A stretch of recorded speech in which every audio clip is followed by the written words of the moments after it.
ضرورت پیش آتی ہے کہ اس کا دماغ یکسو ہو، دماغ کے اندر کسی قسم کا خلفشار نہ ہو، دماغ خالی ہو، پرسکون ہو۔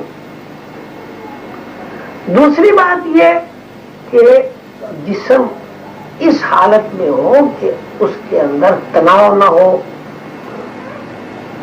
پٹھوں میں کھچاؤ نہ ہو، ریلیکسیشن ہو، مطلب یہ کہ آرام کے ساتھ وہ لیٹ جائے یا آرام کے ساتھ وہ بیٹھ جائے جسم میں، تاکہ جسم کے جو اعضاء ہیں ان کو آرام ملے۔ تیسری بات یہ ہوتی ہے کہ سونے سے پہلے ماحول بھی پرسکون ہو، مثلا اندھیرا ہو یا روشنی ہو تو ہلکی روشنی ہو، اور چوتھی بات یہ کہ آنکھیں بند ہوں۔ روحانی لوگوں نے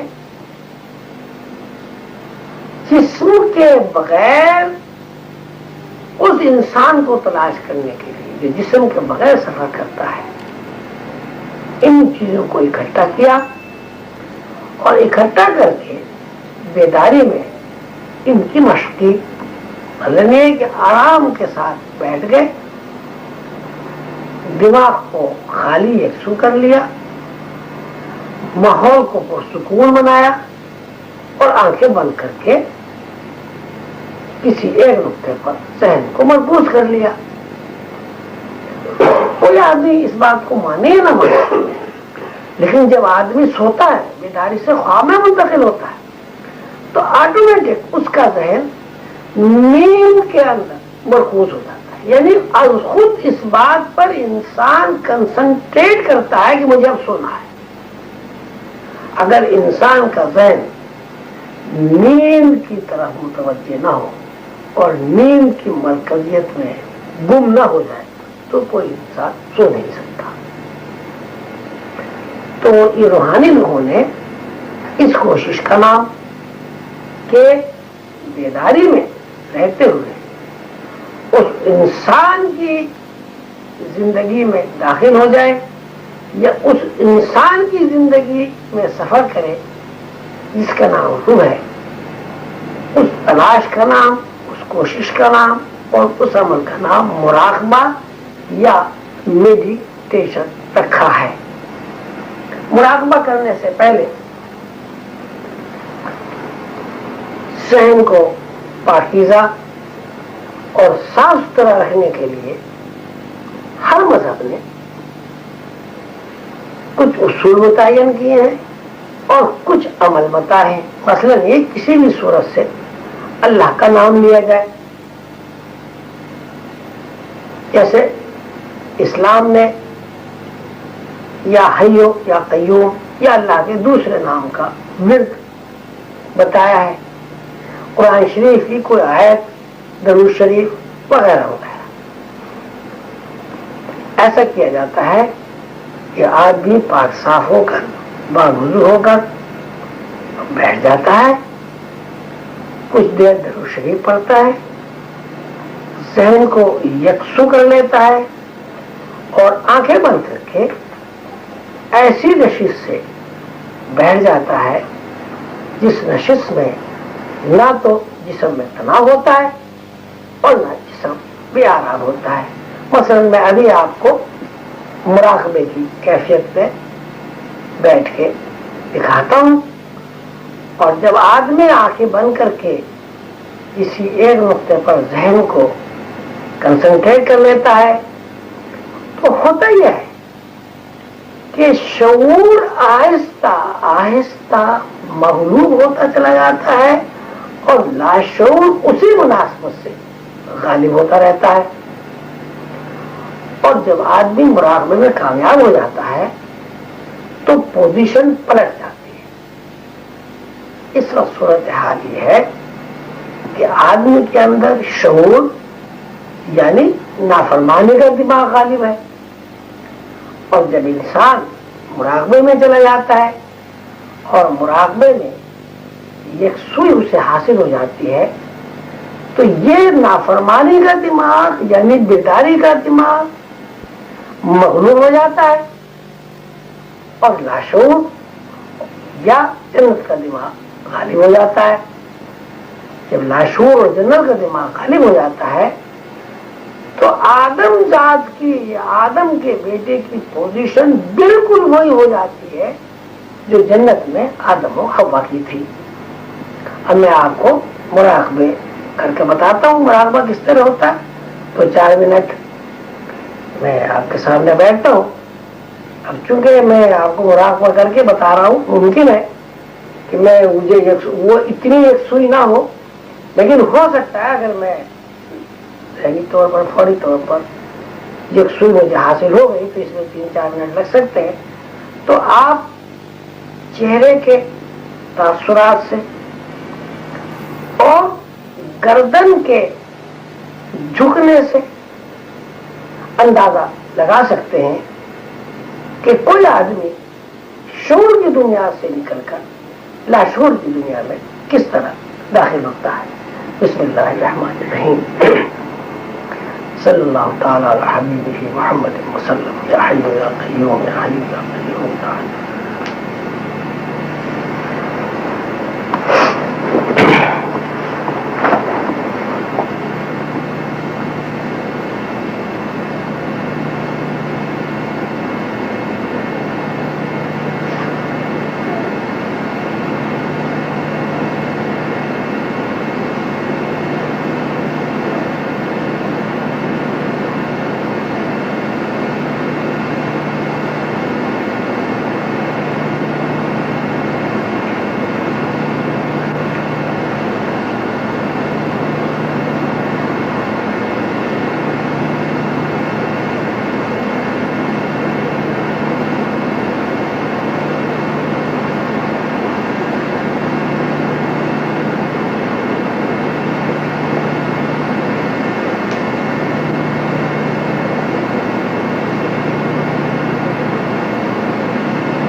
میں نے آپ کو مراقبہ کر کے بتایا ہے، اس میں نے کنسنٹریٹ کیا اس بات پر کہ میرا دماغ خالی ہو جائے، یکسو ہے۔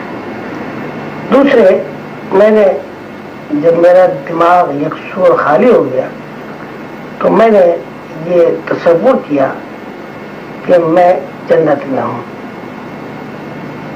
جنت میں جو چیزیں میرے نظروں کے سامنے آئیں، یقیناً مجھے تو معلوم نہیں، آپ لوگوں نے دیکھا ہے، لیکن یقیناً اس کے تاثرات چہرے سے ظاہر ہوئے ہوں گے۔ یہ بالکل مراقبے کی ابتدائی اسٹیج ہے کہ اس میں آدمی ذہنی طور پر یکسو ہونے کی مشق کرتا ہے۔ ذہنی طور پر جب یکسوئی کی تھوڑی بہت مشق ہو جاتی ہے، اس کے بعد جو دوسرا سبق دیا جاتا ہے وہ سانس کی مشق ہے۔ انسانی زندگی کا ہم جب تجزیہ کرتے ہیں تو ہمارے سامنے اس بات کے علاوہ دوسری کوئی بات نہیں آتی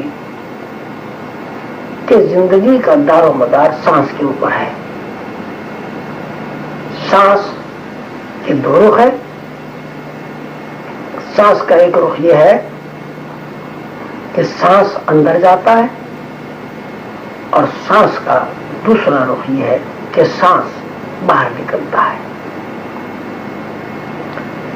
سانس کا اندر جانا، سانس کا باہر آنا، یہ سائنسی توجہ تو اس کی یہ ہے کہ سانس جب اندر جاتا ہے تو آکسیجن اندر جاتی ہے، اور آکسیجن اندر جا کے کاربن بنتا ہے، وہ الگ ایک نظام ہے۔ لیکن روحانی نقطۂ نظر سے یہ ہے کہ سانس جب اندر جاتا ہے تو وہ دماغ متحرک ہوتا ہے جس دماغ کو میں نے لاشعور اور جنت کا دماغ کہا ہے۔ سانس جب باہر آتا ہے تو وہ دماغ متحرک ہوتا ہے جس کو میں نے ابھی نافرمانی کا دماغ یا شعور کہا ہے۔ سانس کی مشقوں میں اہمیت اس بات کی ہے کہ کوئی انسان سانس گہرائی میں کتنا زیادہ لیتا ہے۔ دوسری سانس کی اہمیت یہ ہے کوئی انسان سانس کو گہرائی میں لے کر کتنی زیادہ دیر تک روک سکتا ہے۔ جتنی زیادہ دیر سانس کو کوئی آدمی روک سکتا ہے، اسی مناسبت سے وہ اپنے لاشعور سے قریب ہو جاتا ہے۔ شروع میں سانس کی جو مشقیں کرائی جاتی ہیں اس میں سانس کی گہرائی زیر بحث نہیں آتی، اور سانس کا روکنا بھی زیر بحث نہیں آتا، لیکن سانس اس طرح لیا جاتا ہے تاکہ پھیپھڑوں کے اندر زیادہ سے زیادہ آکسیجن تیزی کے ساتھ داخل ہو، اور زیادہ سے زیادہ جلی ہوئی آکسیجن کاربن جسے آپ کہتے ہیں وہ زیادہ سے زیادہ خارج ہو۔ اس سے یہ ہوتا ہے کہ پھیپھڑوں کے اندر سانس لینے کی جو سکت ہے اور طاقت ہے اس میں اضافہ ہو جاتا ہے۔ تو اب میں آپ کو سانس کی وہ مشق کر کے دکھاتا ہوں جو پھیپھڑوں کی سکت کو بڑھاتا ہے، اور جس سے پھیپھڑوں کے اندر صفائی ہوتی ہے، اور صفائی کی وجہ سے خون کے اندر ایک ایسی روشنی پیدا ہو جاتی ہے جس روشنی کے ذریعے یہ جو جسم ہے یہ جسم ہلکا ہو جاتا ہے، اور جلدی سے جلدی دماغ یکسو ہو جاتا ہے۔ بسم اللہ الرحمن الرحیم۔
نگرانی. مشقوں کے بارے میں یہ بات ذہن نشین رہنی چاہیے کہ سانس بتدریج بڑھانا چاہیے. دیکھیے آپ کو بتایا ہے کہ گہرائی میں سر لاشعور کو بیدار اور متحرک کرنے کے لیے ہے کہ ہمارا لاشعور کسی بھی وقت، چونکہ یہ بات شعور کی عادت کے خلاف ہے کہ وہ مادی جسم کے ہو جاتے ہیں اور انسان سانس لینے کا عمل اس وقت کرنا چاہیے جب استاد بتائے اور استاد کی براہ راست نگرانی ہو.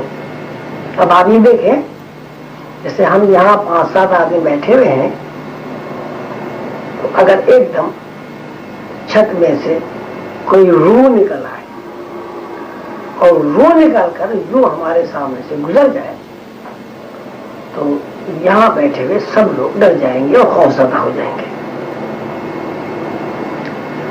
بہت سارے لوگ ایسے ہوتے ہیں کہ انہیں کوئی سایہ نظر آ جاتا ہے اور اس سائے کی بنیاد پر بیمار ہو جاتے ہیں. کہتے ہیں صاحب جنات آ گیا، سایہ آ گیا، بھوت لپٹ گیا.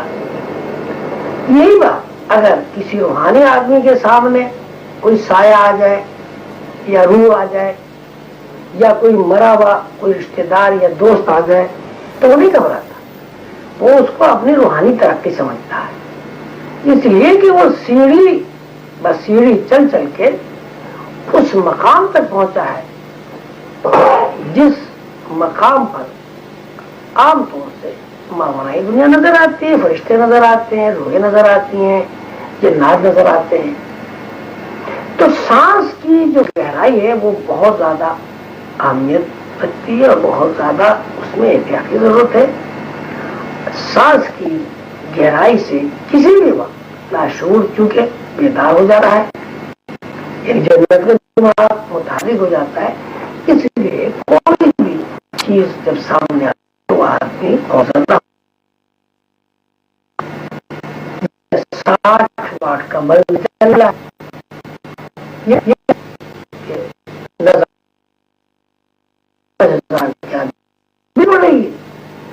دماغ بھاری بھی ہوگا لیکن کوئی نقصان نہیں ہوگا. اس لیے سانس میں احتیاط کی ضرورت ہے کہ سانس میں جانے کے بعد کسی بھی وقت اس بات کا امکان ہے کہ لاشعور بیدار متحرک ہو جاتا ہے، اور جب لاشعور بیدار متحرک ہو جاتا ہے تو یہ مادی جسم ٹائم اسپیس سے آزاد ہو جاتا ہے. ہو سکتا ہے کہ ایک آدمی بیٹھا ہوا سانس کی مشق کر رہا ہے اور سانس گہرائی کے اس نقطے پر پہنچ گیا جہاں شعور سسپینڈ ہو جاتا ہے اور لاشعور متحرک ہو جاتا ہے، تو آدمی جسمانی طور پر خلا میں جا سکتا ہے. مثلا بیٹھے بیٹھے آدمی چھت کو لگ سکتا ہے. تو ایسی صورت میں کہ ایک آدمی جو اس سے واقعی نہیں ہے بیٹھے بیٹھے ایک دم اوپر اٹھ جائے 2 فٹ 4 فٹ 6 فٹ